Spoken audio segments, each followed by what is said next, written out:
Hello students, कैसे हो? My self DJ sir, my channel Meditrek Kota. आज मैं आपको क्या है कि मॉडर्न फिजिक्स में फोटो इलेक्ट्रिक इफेक्ट का पार्ट 2 लेके आ रहा हूं। ये बहुत ही इंटरेस्टिंग क्या है कि पार्ट है। इस वीडियो को आप क्या है कि पूरा वॉच करिए। इसमें से क्या है कि एक नया क्वेश्चन आने की प्रोबेबिलिटी बनी रहती है। इस वीडियो को वॉच करने के बाद आप फोटो इलेक्ट्रिक इफेक्ट से रिलेटेड सारे बेसिक फंडामेंटल्स को एकदम 100% गारंटी से अच्छी तरह समझ जाएंगे। सबसे पहले मैं आपको यहां पे बात बता रहा हूं स्टॉपिंग पोटेंशियल के बारे में। स्टॉपिंग पोटेंशियल क्या होता है? स्टॉपिंग पोटेंशियल को समझने के लिए सबसे पहले आप क्या है कि समझिए फोटोसेल क्या होता है। Photocell is a device to convert light energy into electrical energy. जो काम फोटोसेल में होता है उसका ठीक उल्टा काम अपन करते हैं स्टॉपिंग पोटेंशियल निकालने के लिए। स्टॉपिंग पोटेंशियल होता क्या है? कैथोड से जो इलेक्ट्रॉन निकलते हैं, यदि इन इलेक्ट्रॉन को सर्किट में एनोड पे पहुंचने से रोक दो आप, तो सर्किट में फोटो करंट का फ्लो नहीं होगा।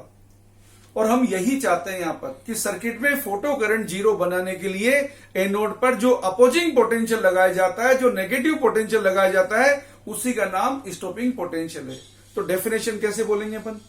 मिनिमम अपोजिंग और minimum negative potential applied at anode to make photo current in the circuit to be zero is called stopping potential. Stopping potential की वैल्यू इंसिडेंट फोटोन की frequency या incident photon की energy या incident photon की wavelength पर depend करती है।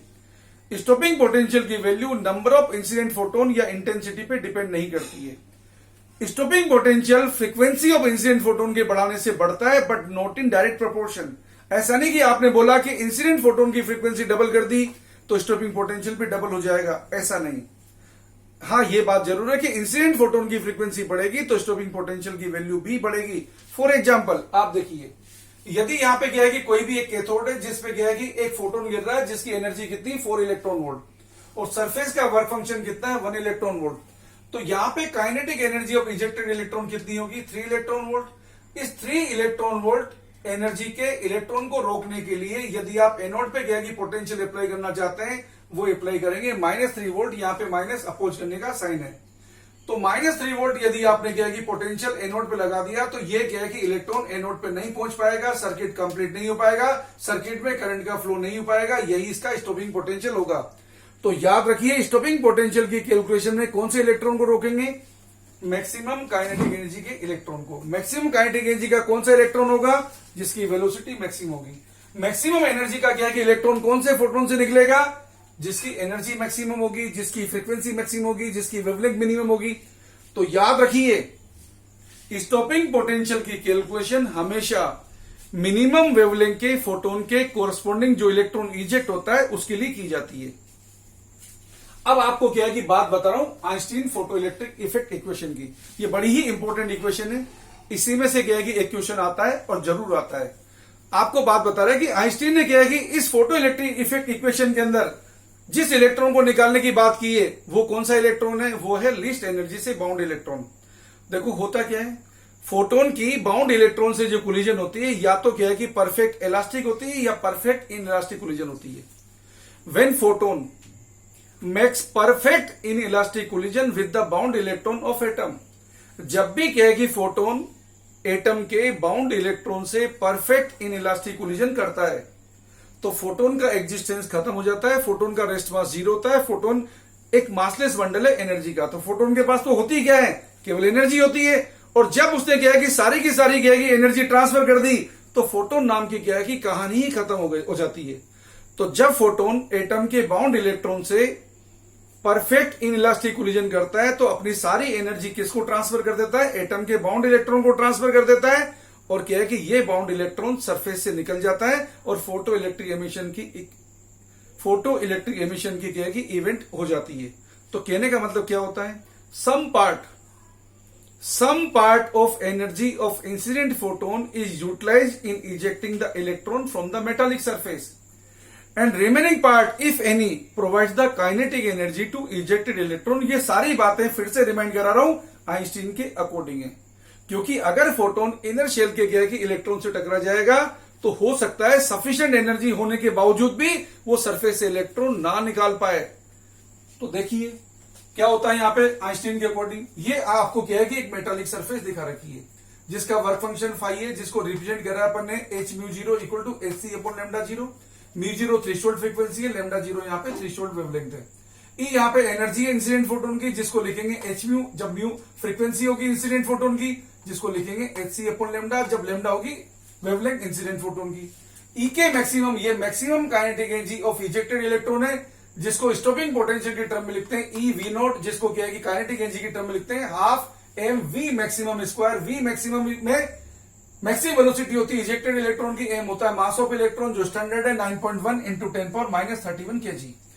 तो आइंस्टीन की इक्वेशन को हम कैसे रिप्रेजेंट करेंगे, energy of incident photon equal to work function plus maximum kinetic energy of ejected electron. याद रखना आइंस्टीन की इक्वेशन में हमेशा क्या है कि यहाँ पे मैक्सिमम काइनेटिक एनर्जी आती है एक्सप्रेशन में। क्यों आती है मैक्सिमम, क्योंकि आइंस्टीन ने कौन से इलेक्ट्रॉन को निकालने की बात की है, सरफेस के इलेक्ट्रॉन को निकालने की बात की है, लीस्ट एनर्जी से बाउंड इलेक्ट्रॉन को निकालने की बात की है।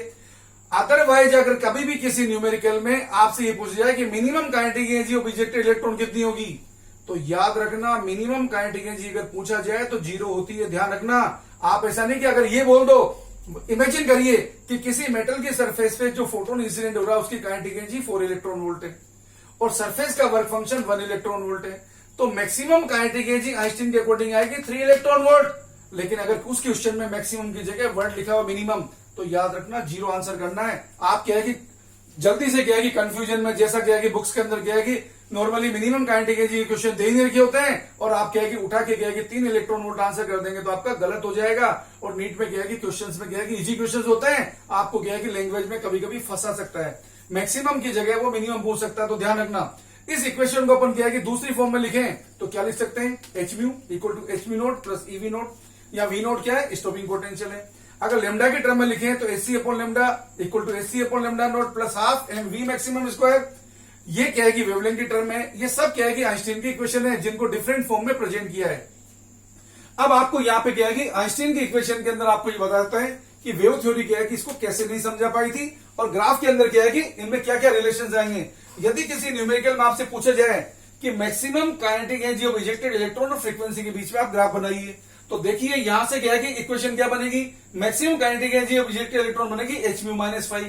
इस ग्राफ के अंदर आप देखेंगे तो स्लोप क्या है, अल्फा यहाँ पे एंगल है, स्लोप क्या होगी tan अल्फा, tan अल्फा किसके इक्वल है, एच की। तो याद रखना अगर आपसे क्या है कि ग्राफ पूछा जाता है maximum kinetic energy of ejected electron and frequency of incident photon के बीच में, इस ग्राफ की स्लोप तो होती है प्लांक कांस्टेंट की इक्वल, और ग्राफ का जो इंटरसेक्शन पॉइंट होता है ये होता है थ्रेशोल्ड फ्रीक्वेंसी। ऐसा क्यों, क्योंकि जब फ्रीक्वेंसी थ्रेशोल्ड फ्रीक्वेंसी की इक्वल होती है तो maximum kinetic energy of ejected electron 0 होती है। यदि आपको ग्राफ पूछा जाए किसके बीच में, stopping potential and frequency of incident photon के बीच में, तो आपके पास इक्वेशन क्या है, V not equal to h upon e mu minus 5 upon e. इसके according y equal to mx minus c का ग्राफ है। इस ग्राफ की स्लोप कितनी, एच अपॉन ई। याद रखिए स्टॉपिंग पोटेंशियल और फ्रीक्वेंसी के बीच में जो ग्राफ बनता है उस ग्राफ की स्लोप क्या होती है, एच अपॉन ई। और ग्राफ का जो क्या है एक्स एक्सिस पे, फ्रीक्वेंसी एक्सिस पे जो इंटरसेक्शन पॉइंट है उस इंटरसेक्शन पॉइंट की क्या है वैल्यू होती है थ्रेशोल्ड फ्रीक्वेंसी की इक्वल म्यू नॉट। अगर आपसे ग्राफ पूछा जाता है किसके बीच में, करंट एंड फ्रीक्वेंसी के बीच में, करंट एंड फ्रीक्वेंसी के बीच में ग्राफ कैसा आएगा, स्ट्रेट लाइन, क्योंकि करंट किस पे डिपेंड नहीं करती, फ्रीक्वेंसी पे डिपेंड नहीं करती। अगर ग्राफ आपसे पूछा जाता है करंट और इंटेंसिटी के बीच में, तो करंट एंड इंटेंसिटी का ग्राफ क्या आता है, सीधा स्ट्रेट लाइन ग्राफ आता है। अगर आपसे ग्राफ पूछा जाता है करंट एंड वोल्टेज का, तो करंट एंड वोल्टेज का ये वाला ग्राफ है। यहाँ पे क्या है कि वी नोट क्या है, स्टॉपिंग पोटेंशियल। स्टॉपिंग पोटेंशियल क्या है, पहले भी आपको बताया था, यहाँ पे क्या है कि फोटो करंट सर्किट में 0 हो जाती है। और याद रखना इंटेंसिटी किसके प्रोपोर्शनल होती है, सैचुरेटेड करंट के। वेव थ्योरी, अब आपको एक इंपॉर्टेंट चीज और बता रहा हूं कि वेव थ्योरी जो ना यहाँ पे क्या है कि फोटो इलेक्ट्रिक इफेक्ट को समझाने में कैसे फेल हुई। देखो वेव थ्योरी को क्या है कि अपन क्या है कि सिंपल वे में ये बोल सकते हैं बच्चे की थ्योरी, और क्या है कि अपन क्वांटम थ्योरी आइंस्टीन को थ्योरी को बोल सकते हैं पिताजी की थ्योरी, बाप की थ्योरी। ठीक है, तो देखो क्या है कि पिताजी की थ्योरी या बाप की थ्योरी, एक दिन क्या है कि बच्चा अपने पिताजी से उलझ जाता है। बच्चा बोलता है कि पिताजी आज मैं आपके दांत तोड़ूंगा। बच्चा बोलता है कि पिताजी मैं आज आपके दांत तोड़ूंगा। पिताजी उस बच्चे को बोलते हैं कि बच्चा तू नादान है, क्या कि तू गलत बोल रहा है, तू मेरा दांत नहीं तोड़ सकता। बच्चा नटखट है, बच्चा बोलता है कि पिताजी इसमें कौन सी नई बात है, मैं क्यों नहीं तोड़ सकता, मैं हर काम कर सकता हूं। तो बच्चा बोलता है तो कितनी भी, बच्चा बोलता है कि पिताजी मैं एक काम करके रहूंगा। पिताजी बोलता है काम तो जिंदगी में कभी नहीं कर सकता। तो पिताजी बोलते हैं बच्चे से काम तो कभी नहीं कर पाएगा, कितनी भी कोशिश कर ले। बच्चा बोलता है कि बताओ प्रॉब्लम क्या है, क्यों नहीं कर पाऊंगा। तो क्या है कि पिताजी बोलते हैं कि बच्चा मेरे दांत तोड़ने के लिए 100 इलेक्ट्रॉन वोल्ट एनर्जी की जरूरत है, लेकिन जब तू मारेगा तो 1 इलेक्ट्रॉन वोल्ट एनर्जी ट्रांसफर होगी। बच्चा क्या बोलता है इसमें? बड़ी सिंपल सी बात है, अगर मेरे मारने से 1 इलेक्ट्रॉन वोल्ट एनर्जी ट्रांसफर होती है तो मैं आपके दांत पे 100 बार मार दूंगा तो 100 इलेक्ट्रॉन एनर्जी हो जाएगी। तो आइंस्टीन क्या बोलता है? आइंस्टीन का मतलब बाप। आइंस्टीन क्या बोलता है? तू 1 बार मार चाहे 100 बार मार, उससे फर्क नहीं पड़ेगा। क्यों? क्योंकि मेरा दांत तब टूटेगा जब एक ही बार में 100 इलेक्ट्रॉन एनर्जी ट्रांसफर होगी, और क्योंकि तू एक बार में 100 इलेक्ट्रॉन ट्रांसफर नहीं कर सकता, इसलिए तेरे कितने भी बार मारने से हमारे फर्क नहीं पड़ता। यही बात आइंस्टीन और वेव थ्योरी बोलती है। वेव थ्योरी क्या बोलती है? ध्यान से देखो, अगर क्या है कि इंसिडेंट फोटोन की फ्रीक्वेंसी कितनी भी कम क्यों ना हो, चाहे वो थ्रेशोल्ड फ्रीक्वेंसी से भी कम हो, अगर हम इंटेंसिटी बढ़ाएं तो फोटो इलेक्ट्रिक एमिशन हो जाना चाहिए। किसके अकॉर्डिंग? वेव थ्योरी के अकॉर्डिंग। लेकिन ऐसा नहीं होगा, जिसको कौन समझाता है? Quantum theory. यहां से आप साफ देख सकते हैं, यदि फ्रीक्वेंसी थ्रेशोल्ड फ्रीक्वेंसी से कम हो, फ्रीक्वेंसी की वैल्यू जब थ्रेशोल्ड फ्रीक्वेंसी से कम होगी और इलेक्ट्रॉन इजेक्ट हो गया, तो आप देख सकते हैं हाफ कभी नेगेटिव नहीं होगा, मास कभी नेगेटिव नहीं होगा, और वेलोसिटी का स्क्वायर कभी नेगेटिव नहीं होगा। तो इसके अकॉर्डिंग काइनेटिक एनर्जी नेगेटिव हो जाएगी यदि mu less than mu naught पर फोटो इलेक्ट्रिक एमिशन हो जाएगा, और काइनेटिक एनर्जी कभी भी नेगेटिव नहीं हो सकती। इसका मतलब mu less than mu naught पर फोटो इलेक्ट्रिक एमिशन नहीं होगा। तो पहली प्रॉब्लम तो ये सोल्व होगी। दूसरी बात, वेव थ्योरी क्या बोलती है कि अगर हम फ्रीक्वेंसी को कांस्टेंट रखें और इंटेंसिटी ऑफ इंसिडेंट लाइट को अगर अपन बढ़ाते जाएं तो क्या होगा? तो सर्किट में क्या है कि जो इलेक्ट्रॉन निकलेंगे उनकी काइनेटिक एनर्जी बढ़ेगी। जबकि क्वांटम थ्योरी क्या बोलती है? फ्रीक्वेंसी कांस्टेंट रखो और इंटेंसिटी बढ़ाओ तो काइनेटिक एनर्जी नहीं बढ़ेगी, और जो चीज बढ़ेगी वो क्या बढ़ेगी? Photo current. क्यों? क्योंकि इंटेंसिटी बढ़ाएंगे तो नंबर ऑफ फोटोन बढ़ेंगे, और नंबर ऑफ फोटोन बढ़ेंगे तो नंबर ऑफ इजेक्टेड इलेक्ट्रॉन बढ़ेंगे, और नंबर ऑफ इजेक्टेड इलेक्ट्रॉन बढ़ेंगे तो सर्किट में फोटो करंट बढ़ेगी। क्या नहीं बढ़ेगी? Kinetic energy of ejected electron नहीं बढ़ेगी। यहां से आप देख सकते हैं फिर से, जब तक ये म्यू नॉट तो कांस्टेंट है, जब तक क्या है कि सर्किट में म्यू चेंज नहीं होगा, जब तक काइनेटिक एनर्जी चेंज नहीं होने वाली है। और तीसरी बात क्या है कि वेव थ्योरी क्या बोलती है? वेव थ्योरी का मानना है कि इलेक्ट्रॉन को निकलने और फोटोन के इंसिडेंट होने के बीच में कुछ टाइम गैप होता है, अप्रोक्सीमेटली 10⁻⁹ सेकेंड। जबकि क्वांटम थ्योरी बोलती है कि there is no time gap, there is no time delay between ejection of electron and incidence of photon. ऐसा कैसे? तो देखो, वेव थ्योरी क्या बोलती है कि जब किसी क्या है कि मेटल की सरफेस पे लाइट गिरती है, तो ये जो इंसिडेंट लाइट है ये क्या है कि सारे इलेक्ट्रॉनों में क्या है, इसका यूनिफॉर्म डिस्ट्रीब्यूशन होता है। तो किसी पर्टिकुलर इलेक्ट्रॉन को वर्क फंक्शन के इक्वल एनर्जी एक्यूमुलेट करने में टाइम लगता है, और इसलिए क्या है कि एनर्जी के इंसिडेंट होने और इलेक्ट्रॉन के इजेक्ट होने में टाइम लगता है। जबकि क्या है कि क्वांटम थ्योरी क्या बोलती है कि किसी क्या है कि मेटल की सरफेस में जब फोटोन गिरते हैं, ये फोटोन की क्या है कि सारी एनर्जी का डिस्ट्रीब्यूशन नहीं होता, डिस्ट्रीब्यूशन की जगह बल्कि क्या होता है, ये सारी की सारी एनर्जी किसको मिलती है? किसी पर्टिकुलर इलेक्ट्रॉन को। If energy of incident photon is sufficient that is equal to work function, then electron will eject immediately without any time delay. तो क्या है यहां पर? वेव थ्योरी क्या बोलती है? Energy of incident light gets uniformly distributed among all the electron present in the metallic surface, so particular electron take sufficient time to accumulate energy equal to work function, so there remains a time delay between incidence of light and ejection of electron. While according to quantum theory, what happens?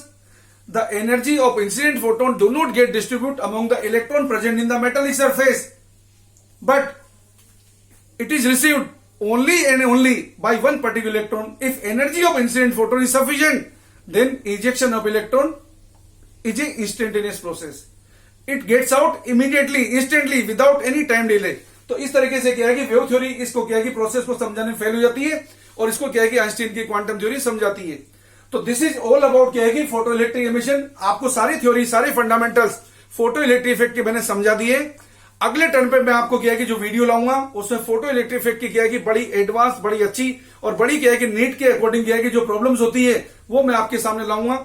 उसको क्या है कि आप watch करिए। इस video में आपको क्या है कि अच्छी तरह पूरा वॉच करिए। अच्छी तरह पढ़ेंगे तो आपको क्या है कि कोई बुक पढ़ने की जरूरत नहीं पड़ेगी। आपको क्या है कि अच्छी तरह क्या है कि सारे फंडामेंटल्स जो है फोटो इलेक्ट्रिक एमिशन के वो समझ में आ जाएंगे, जहां तक थ्योरी से रिलेटेड फंडामेंटल्स की बात है। ओके, और क्या है कि बाकी यदि आपको क्या है कि ऑनलाइन कोचिंग में इंटरेस्ट हो, किसी क्या है कि सब्जेक्ट के नोट चाहिए हो, कोई आपकी क्या है कि प्रॉब्लम शीट चाहिए हो, कोई इंडिविजुअल टॉपिक की आपको कोई कोचिंग चाहिए, कोई गाइडेंस चाहिए किसी टाइप की, तो डिस्क्रिप्शन बॉक्स में सारी डिटेल दे रखी है।